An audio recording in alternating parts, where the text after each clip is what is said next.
네, 오늘은 학개서 강의 마지막이자 7번째입니다. 사랑과 계획. 사랑과 계획이라는 제목으로 하나님 말씀 증거하도록 하겠습니다.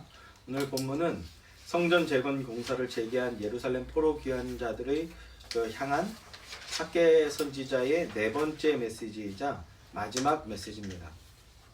이 본문 말씀은 메시지가 선포된 날짜를 그달 24일이라고 말씀하고 있습니다.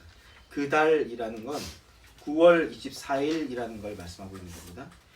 9월 24일이라는 게 세 번째 메시지가 선포된 날과 같은 날이라는 뜻입니다. 24일 같은 날에 두 번의 메시지가 전달이 되었다는 겁니다. 그런데 차이가 있어요.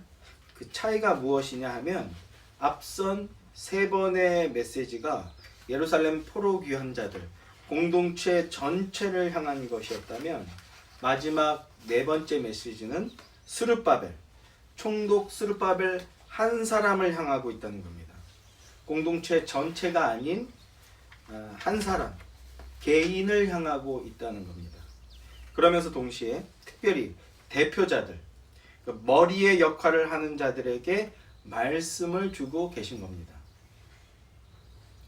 부모일 수도 있고 또는 남편일 수 있고 또는 가장일 수 있고 또는 직장에서 리더의 역할을 하는 자일 수도 있고 직장의 대표자일 수도 있고 사역 중에 있는 자라고 한다면 어떤 모임, 그 모임의 순장, 리더일 수도 있고 이렇게 청지기적 소명의식과 주님의 대리자라는 사명의식을 가진 모든 이들을 향해 선포되어지고 있는 것이 바로 오늘 본문 선지자 학개의 4번째 메시지입니다. 그러면 하나님께서 총독 스룹바벨과 동시에 하나님 말씀 앞에 선 모든 리더들을 향하여 머리의 역할을 하는 자들을 향하여서 무엇을 말씀하고 계시는지 오늘 본문을 중심으로 해서 함께 상고해 보도록 하겠습니다. 본문 20절부터 22절까지 말씀 제가 읽어드리겠습니다. 그날 24일에 여호와의 말씀이 다시 학개에게 임하니라. 이르시되 너는 유다 총독 스룹바벨에게 말하여 이르라. 내가 하늘과 땅을 진동시킬 것이요 여러 왕국들의 보좌를 엎을 것이요 여러 나라의 세력을 멸할 것이요 그 병거들과 그 탄자를 엎드러뜨리리니 말과 그 탄자가 각각 그의 동료의 칼에 엎드러지리라. 이렇게 말씀하고 있습니다. 앞서 말씀드린 대로 세 번째 메시지가 전달되었던 날인 9월 24일에 유다 총독 스룹바벨에게 한 사람 스룹바벨을 특정하여 지목하고 있습니다. 그리고 이렇게 말씀합니다. 내가 하늘과 땅을 진동시킬 것이다. 왕국들의 보좌를 엎을 것이다. 여러 나라의 세력들을 멸할 것이다. 병거들과 병거 탄 자들을 엎드러뜨릴 것이고 그리고 말 탄 자들을 엎드러뜨릴 것이다. 이렇게 말씀하고 있습니다. 하늘과 땅을 진동시킬 것이다. 무슨 뜻입니까? 뭔가 엄청난 일이 벌어질 거라는 그런 뜻입니다. 사실 그 막강하던 바벨론, 이 대제국 바벨론이 허무하게 무너졌어요. 그리고 결코 일어나지 않을 것만 같았던 그 예루살렘, 그 고국으로의 회귀, 복귀, 그리고 그 성전의 재건, 이것만으로도 엄청난 일이 벌어진 겁니다. 그런데 하나님께서는 그것이 끝이 아니라는 겁니다. 그 일이 끝이 아니다라는 걸 지금 말씀하고 계신 겁니다. 또 이어서 왕국들의 보좌를 엎을 것이다. 여러 나라의 세력을 멸할 것이다. 이렇게 말씀합니다. 열방들, 열방이 모든 나라라는 뜻이죠. 모든 세상 나라들을 멸하시겠다라고 말씀하고 계신 겁니다. 또 병거들과 병거 탄자들을 엎드러뜨린다. 이렇게도 말씀하고 있죠. 세상 나라의 그 막강한 무기들, 세상이 자랑하고 능력으로 삼고 있는 그 힘들을 무력화시켜 버릴 것이다 라는 겁니다. 그리고 말탄자들, 열방의 권세자들을 무너뜨려 버리실 것이다. 이렇게 말씀하고 있습니다. 온 우주의 왕이시고 주권자이시며 그리고 전능하신 우리 주님께서 그 모든 것들을 무너뜨려 버리실 것이다 라고 선언하고 계신 것입니다. 그 모든 것들을 박살내 버리실 것이다. 이렇게 말씀해 주고 계신 겁니다. 보세요. 스룹바벨, 유다 총독이지만 스룹바벨은 유다 총독이지만 그러나 엄밀하게 따지면요. 그는 바사 제국, 페르시아의 황제가 보낸 황제의 부하, 황제의 종일 뿐입니다. 그런데 그런 스룹바벨을 향해 하나님께서 내가 문제를 해결할 것이다. 그러니 페르시아를 더 이상 두려워하지 마라. 이렇게 말씀하고 있는 거라고요. 이 말씀이 여러분에게도 동일하게 적용되어지고 있다는 사실을 명심하면서 말씀을 쫓아오시길 바랍니다. 사랑하는 성도 여러분, 특히 서두에도 말씀드렸듯이 어떤 곳에서 머리의 역할을 감당해야 하는 분들, 하나님께서 이렇게 확실하게 선언하여 주고 계신다는 것을 믿음으로 받으시면서 굳세어지시기 바랍니다.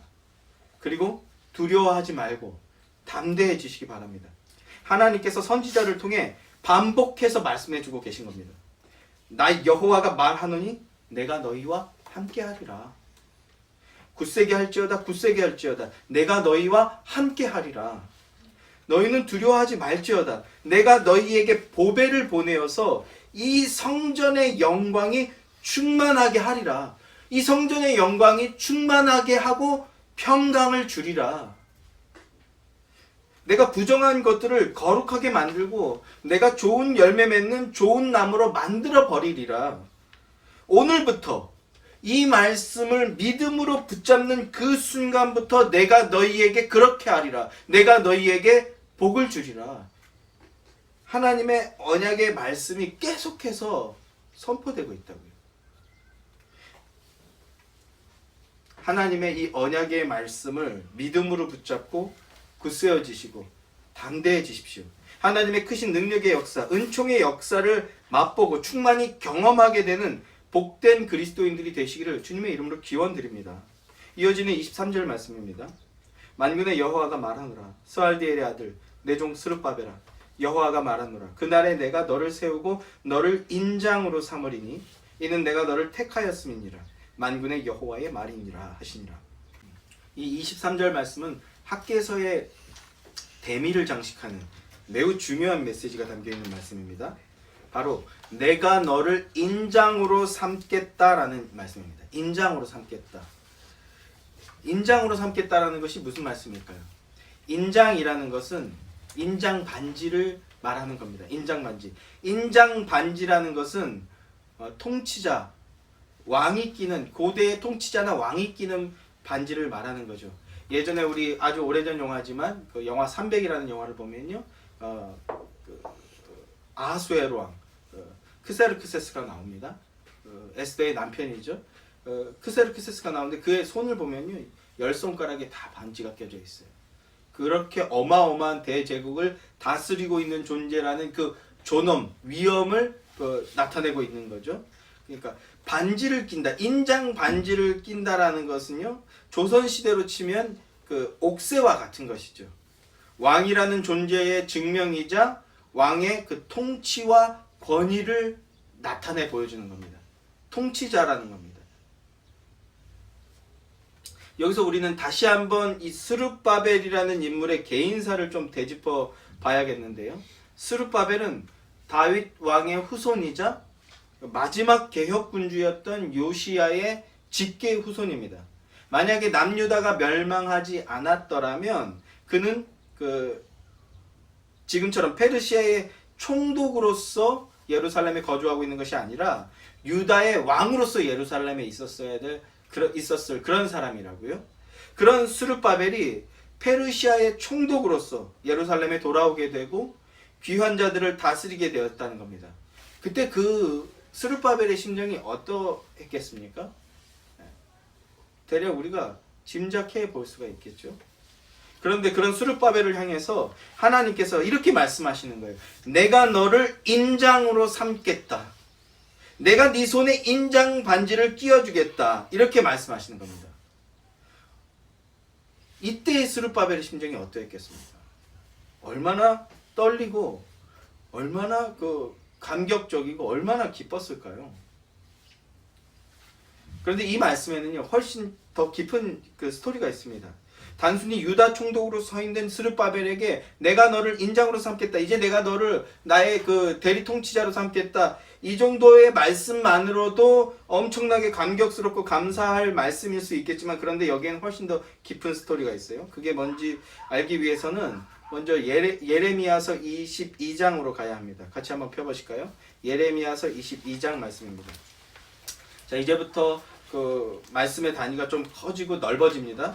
정신을 좀 집중하셔서 쫓아오셔야 됩니다.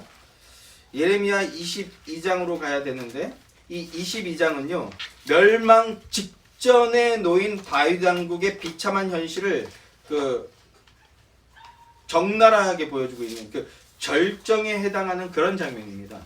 그리고 이어지는 23장은 다윗 왕국의 회복을 예언하는 그런 말씀이죠. 자, 그 중에서 22장 24절 말씀을 봐야 되는데요. 구약성경 1085페이지죠. 22장 24절 말씀을 봐야 되는데요. 자, 제가 읽어드릴게요. 눈으로 쫓아오시기 바랍니다. 여호와의 말씀이니라. 나의 삶으로 맹세하노니 유다왕 여호야김의 아들 고니야가, 여호야긴을 의미하는 겁니다. 고니야가 나의 오른손에 인장 반지라 할지라도 내가 빼어 내 생명을 찾는 자의 손과 내가 두려워하는 자의 손, 곧 바벨론의 왕 느부갓네살의 손과 갈대아인의 손에 줄 것이니라, 이렇게 말씀하고 있습니다. 인장 반지, 하나님께서 다윗을 통하여서 유다 왕족에게, 다윗 왕족에게 인장 반지를 끼워줬죠. 나의 그 대리 통치자로 삼겠다라는 그런 뜻이었던 겁니다. 하나님 나라의 상징이자 통치자로서 다윗에게 인장 반지를 끼워줬던 겁니다.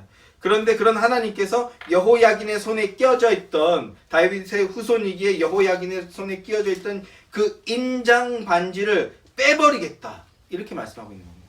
인장 반지를 내가 빼버리겠다. 인장 반지를 빼버리겠다는 게 무슨 뜻입니까? 하나님이 세우셨던 유다 나라를 멸망시키겠다. 제사장 나라로서 세워졌던 이 유다를 멸망시키겠다는 것이고, 다윗에게 주어졌던 그 왕권을 빼앗아 가 버리시겠다는 겁니다. 왕족이었던 스룹바벨은 이 말씀을 너무나 잘 알고 있었을 겁니다. 이어지는 30절 말씀을 보세요. 30절 말씀. 여호와께서 이와 같이 말씀하십니다. 너희는 이 사람이 자식이 없겠고 그의 평생 동안 형통하지 못할 자라 기록하라. 이는 그의 자손 중 형통하여 다윗의 왕위에 앉아 유다를 다스릴 사람이 다시는 없을 것임이라 하시니라. 유다의 멸망을 말씀하면서 자식이 없을 것이다, 자식을 못 낳을 것이다 라고 저주하십니다. 그런데 이 저주의 말씀의 당사자였던 여호야긴은요, 역대기 말씀을 보면 이 이후에 자식을 7명이나 더 낳습니다. 그러니까 자식을 못 낳을 것이다 라는 것은 여호야긴 한 사람을 특정해서 말하는 것이 아니라 유다의 완전한 멸망을 비유로서 말씀해주고 계셨던 거예요. 여호야긴의 손가락에 끼어져 있던 인장 반지를 완전히 빼내어 버리겠다. 스룹바벨의 집안에서 다시는 유다를 다스리는 일이 없게 될 것이다. 이런 말씀을 하고 있는 거라고요. 스룹바벨은, 다윗의 후손인 스룹바벨, 그리고 왕족이었던 스룹바벨은 이 말씀들을 아주 잘 알고 있었을 겁니다.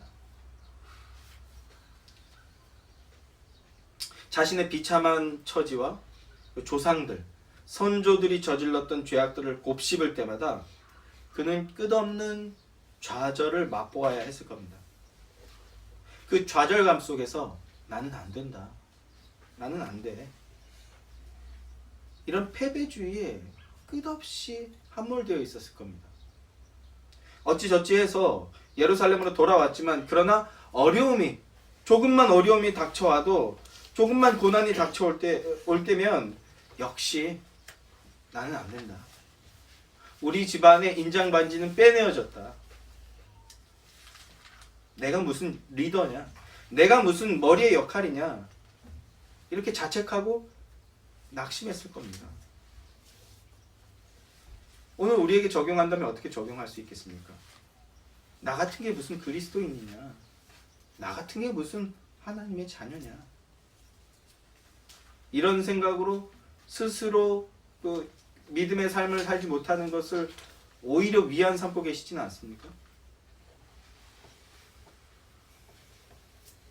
하나님의 말씀을 붙들고 삶을 개혁하며 믿음의 공동체를 세우기를 열망했겠지만 그러나 오히려 좌절과 낙심에 관한 전문가가 되어버린 거예요.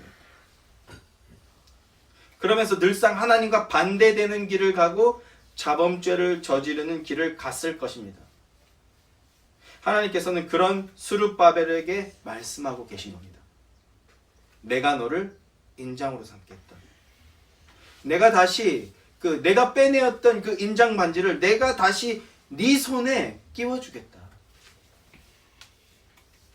이때 스룹바벨이 느꼈을 감정, 느꼈을 감격, 느꼈을 희열이 어떠했겠습니까? 그리스도인들은요 그것을 은혜라고 말하죠. 하나님께서 여러분들을 향해 내가 너의 하나님이 되어주고 너는 내 백성이 되게 하겠다. 내가 너의 아버지가 되어주고 내가 너를 내 자녀로 만들겠다. 이렇게 말씀하고 계십니다. 이 말씀 앞에 감사하며 감격하게 되시는, 날마다 이 말씀을 기억하고 붙드는 여러분들이 되시길 소망합니다. 자, 여기서 이 인장 반지의 의미에 대해서 우린 좀 더 깊이 살펴보기를 원하는데요. 이 인장 반지를 창세기식으로 표현하면요, 어떻게 표현할 수 있겠습니까? 창세기식으로 표현합니다. 출애굽기식으로 표현하면 제사장 나라예요. 제사장 나라의 제사장으로 여러분들을 세우신 겁니다. 그럼 창세기식으로 표현한다면 어떻게 표현할 수 있겠습니까? 그것이 바로 하나님의 형상이에요. 하나님의 형상.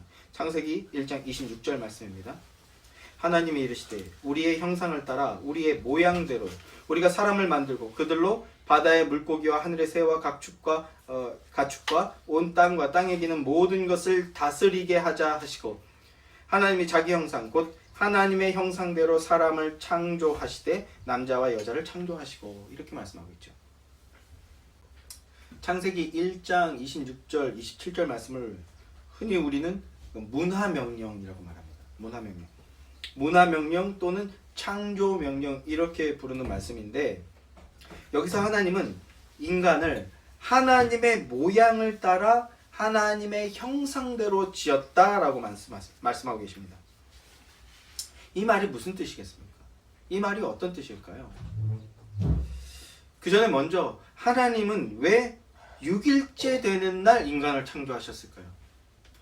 천지창조에서 핵심은 인간에게 있거든요. 인간을 창조하시는 것. 이 인간을 창조하는 것이 천지창조의 목적이고, 인간을 제일 중요한 피조물로 여기고 있다면 그러면 제일 으뜸이 되는 거니까 첫째 날 제일 먼저 만드시는 거. 그래서 만드시고 그 흑암과 혼돈을 가르시고 무치 나오고 그 위로 아래로 나누고 뭐 또 동물을 짓고 식물 짓고 이런 것들, 광명체를 짓고 우주를 만드는 이 과정들을 친히 다 보여주셨으면 더 좋지 않았을까요? 그런데 왜 그렇게 하지 않고 6일째 되는 날 인간을 지으셨을까요? 이 질문을 계속 유지하면서 말씀을 쫓아와 주시기 바랍니다. 하나님은 6일 동안의 천지 창조를 통해 하나님의 전능하신 능력, 창조 능력을 보여주고 계십니다. 동시에 창조하시는 일련의 과정들을 통해서 하나님이 일하시는 방식, 그리고 하나님의 통치 방식, 그리고 하나님의 질서를 보여주고 계신 겁니다. 우리 창세기 1장이 천지 창조를 통해서 이것을 발견할 수 있어야 됩니다. 그리고 온 우주 만물, 모든 피조 세계를 다스리시는 분은 하나님이시다라는 것을 보여주시는 겁니다. 온 우주 만물은 이 땅에 우리 눈에 보이는 만물뿐만 아니라 이 지구 밖에 모든 우주 만물은 하나님이 다스리시는 하나님의 왕국이라는 것입니다. 아멘이십니까? 이 간단하면서도 핵심적인 말씀이 다시 회복하고 견고하게 세워져야 되는 그런 시대에 우리가 놓여져 있습니다. 그래서 제가 자꾸 창세기 1장, 2장을 계속 말씀하게 되는데요. 여담입니다만 조디 포스터라는 배우가 있죠. 조디 포스터라는 배우가 주연한 영화 중에 콘택트라는 영화가 있어요. 이것도 뭐 90년대 중반인가요? 하여튼 오래된 영화입니다만, 이 영화는 간단하게 말씀드리면 외계에 어떤 지적 생명체가 있을 것이다, 이런 생각을 하면서 그런 지적 생명체들과 교신하는 것을 평생 동안 꿈꾸었던 한 소녀가 평생 동안 꿈꿔서 나중에 어른이 돼서 뭐 천체 관측을 하는 그런 일을 하는 사람이 되죠. 오랜 도전 끝에 그 꿈을 이루게 된다. 외계와 어떤 그 외계와 교신을 이루게 된다. 이런 내용의 영화예요. 여기서 한 가지 재밌는 것은요. 이 여주인공의 조력자이자 그 연애하는 대상이 신부라는 거예요. 신부. 신학 수업은 받았지만 그러나 자신은 그 신부는 되지 않았다. 그러면서 그러니까 목회자는 아니다. 이렇게 얘기하면서 그 캐릭터의 존재 이유는요. 자신은 하나님의 말씀을 받은 자지만 그러나 자신은 이 과학도 존중한다. 뭐 이런 지극히 인본적인 그러면서도 멋져 보이는 그런 자세를 보여주는 그런 역할을 하는 겁니다. 여러분 그런 게 멋있어 보이세요? 나는 하나님의 말씀을 믿지만 그러나 과학도 존중한다. 이 말이 멋있어 보이나요? 이 말은요 사실은 이 말을 하는 이유는 하나님 말씀과 과학을 동등하게 놓겠다 이런 걸 담고 있는 거거든요. 그러니까 비교 종교학으로서 상대도 존중한다 이런 뜻이 아니라 하나님의 절대성 안에서 그런 것들도 존중하지만 변화시키겠다 이런 뜻이 아니라 하나님과 자연을 동등하게 놓겠다 이런 걸 담고 있고 좀 더 나아가면요 이 영화 전체를 이런 영화를 보면 하나님을 부정하는 거예요 사실은.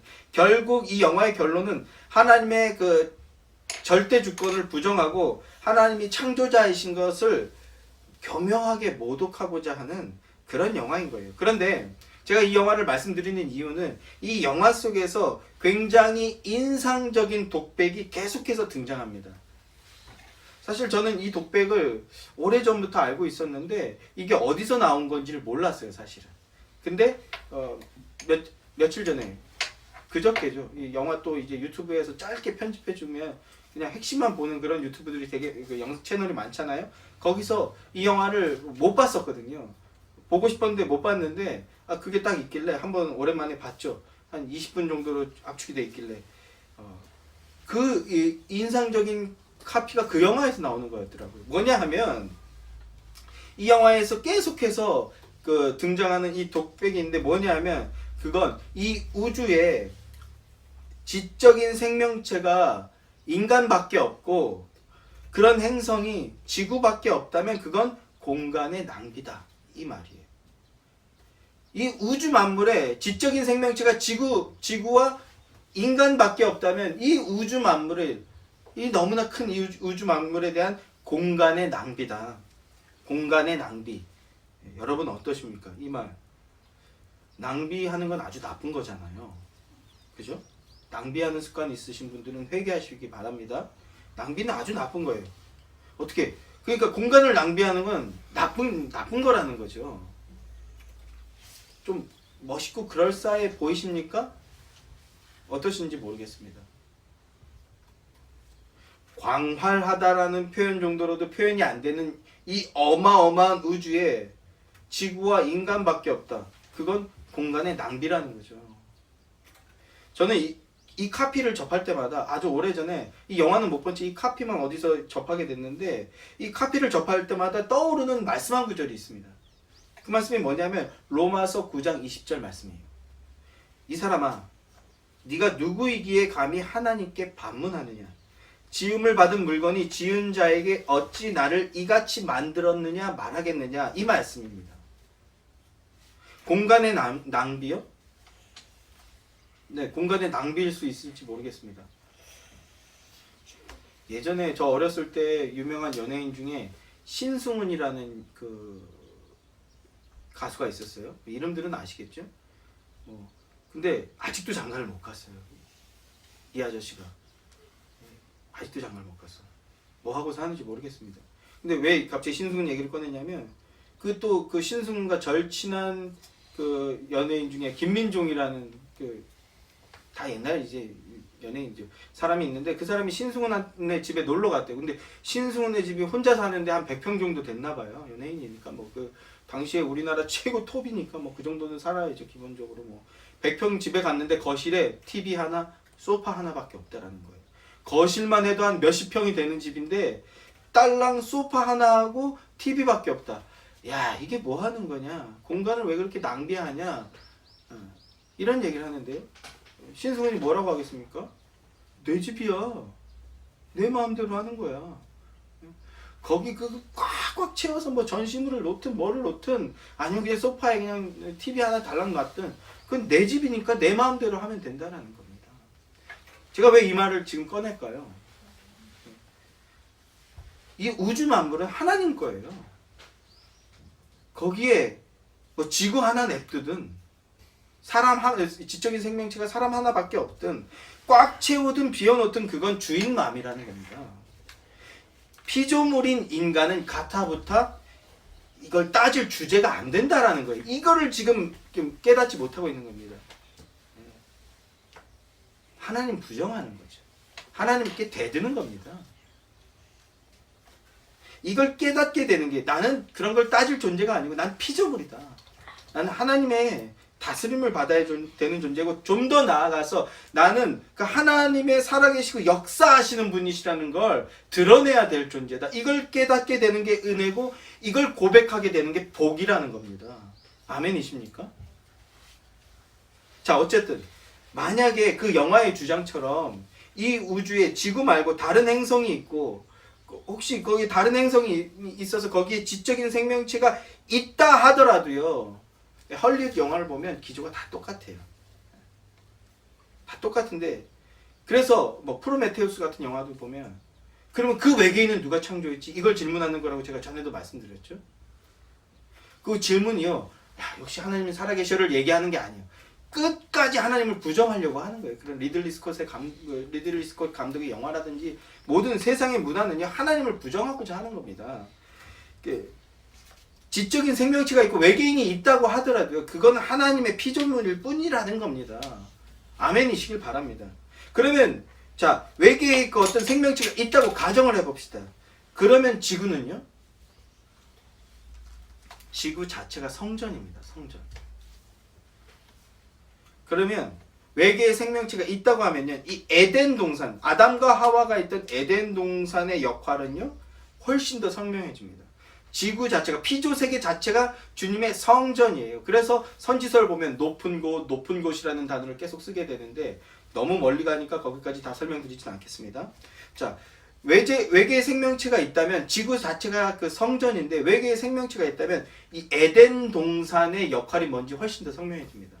에덴 동산의 역할이 뭡니까? 뭘 예표하는 것이겠습니까? 지성소를 나타내는 거죠.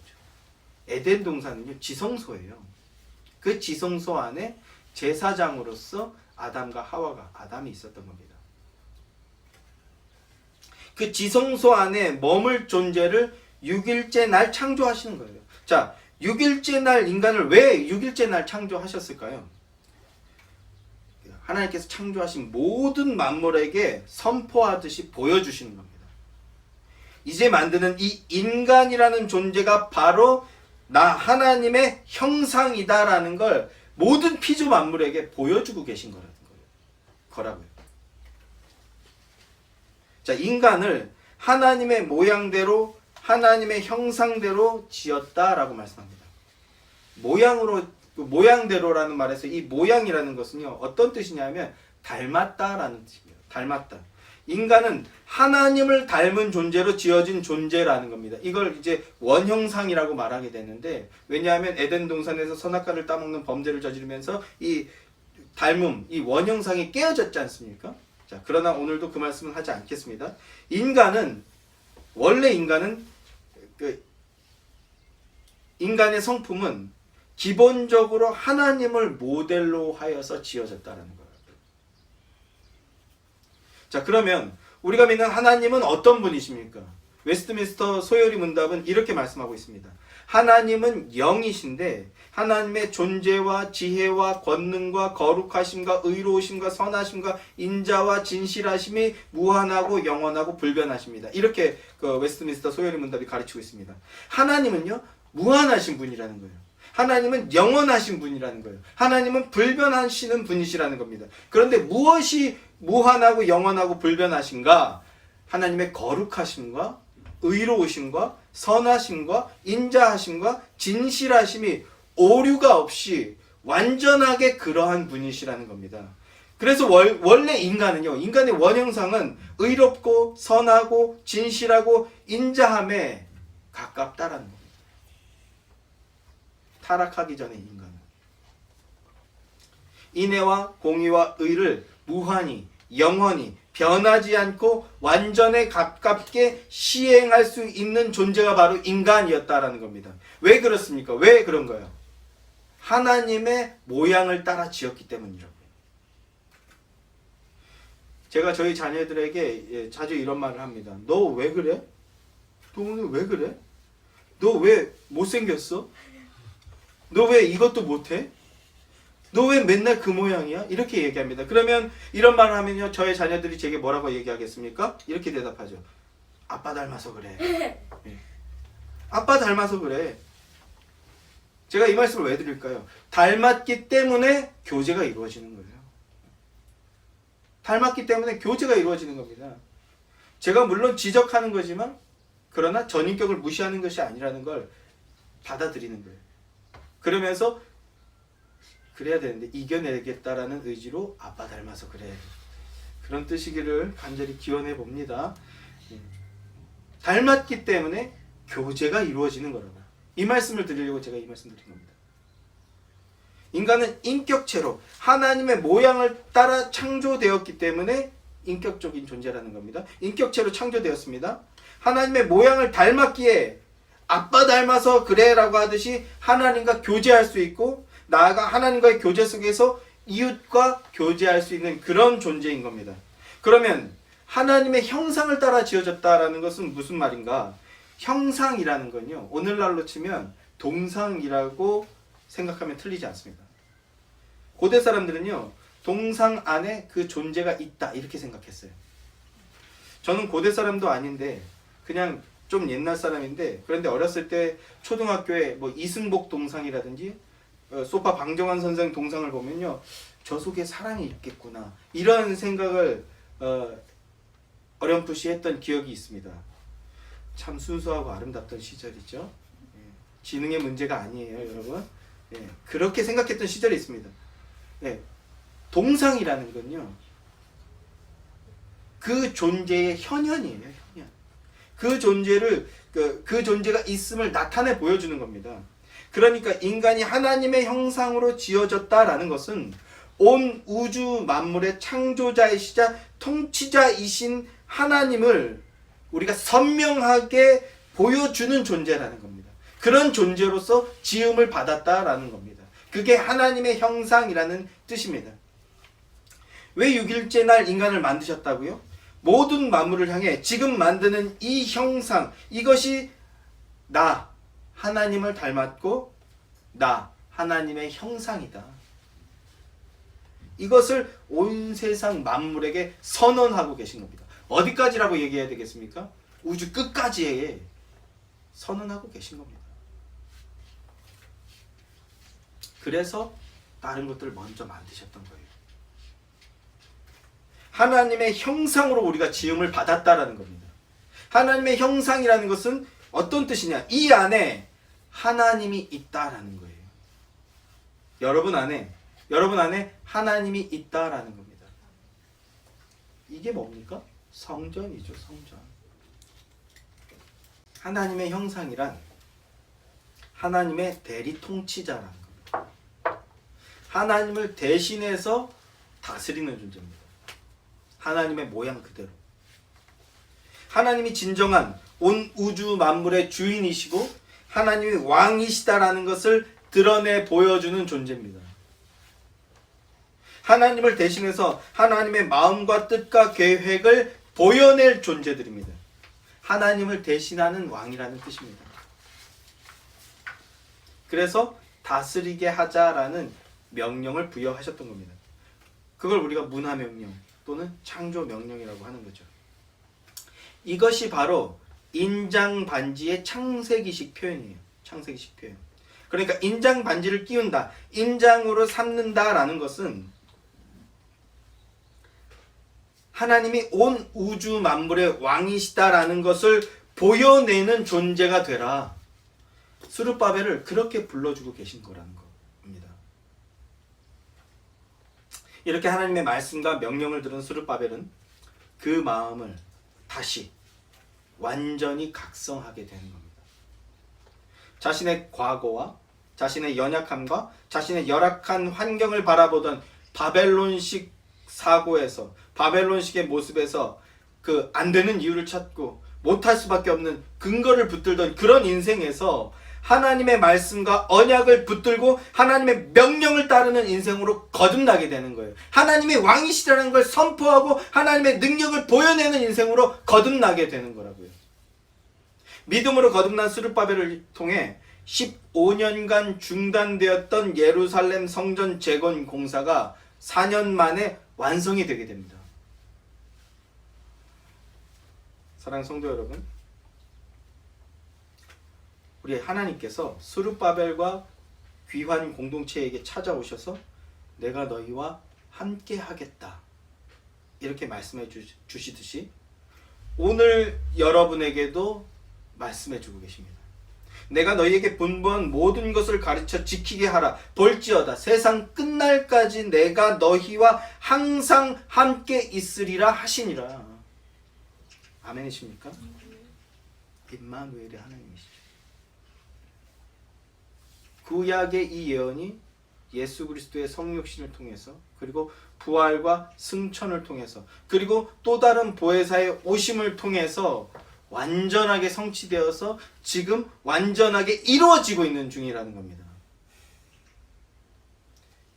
임마누엘의 하나님, 지금도 여러분과 함께 하십니다. 아멘으로, 믿음으로 그 하나님과 함께 하는 그 하나님의 발걸음에 발맞추어 나가고 그 하나님의 마음에 부응하고 그 하나님의 마음과 동행하는 복된 인생이 되시고 임마누엘의 은혜가 충만케 되시는 여러분들이 되시기를 주님의 이름으로 소망합니다. 또한 스룹바벨에게 내가 너를 세우고 내가 너를 인장으로 삼겠다라고 말씀해 주셨듯이 오늘 여러분에게 그렇게 말씀하고 계십니다. 왕이신 그리스도 예수 안에 있다면 왕의 능력과 은혜와 영광과 자비하심과 신실하심을 통해서 그 영광과 은혜가 가득한 충만한 성전이 될 것이다 라고 말씀하고 있는 겁니다. 여호야긴에게서 인장을 빼버리셨던 하나님이시지만 그러나 그것은 진정한 인장으로 회복시켜 주시기 위함이었던 거예요. 이게 선지서가 가지고 있는 멸망과 회복, 나아가 구속사죠.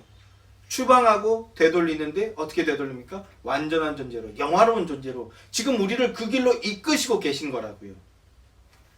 진정한 인장이신 그리스도를 우리에게 보내주시기 위함이었던 것이고 그 예수를 나의 구주라고 믿음으로 고백할 때 그 인생은요, 하나님의 형상된 삶, 하나님의 인장된 삶을 살게 되어지는 겁니다.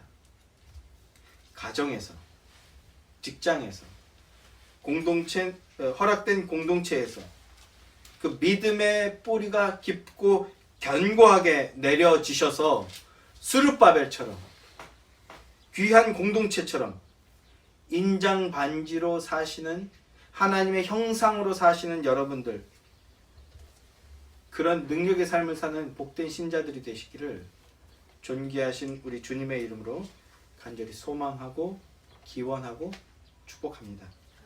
기도하겠습니다.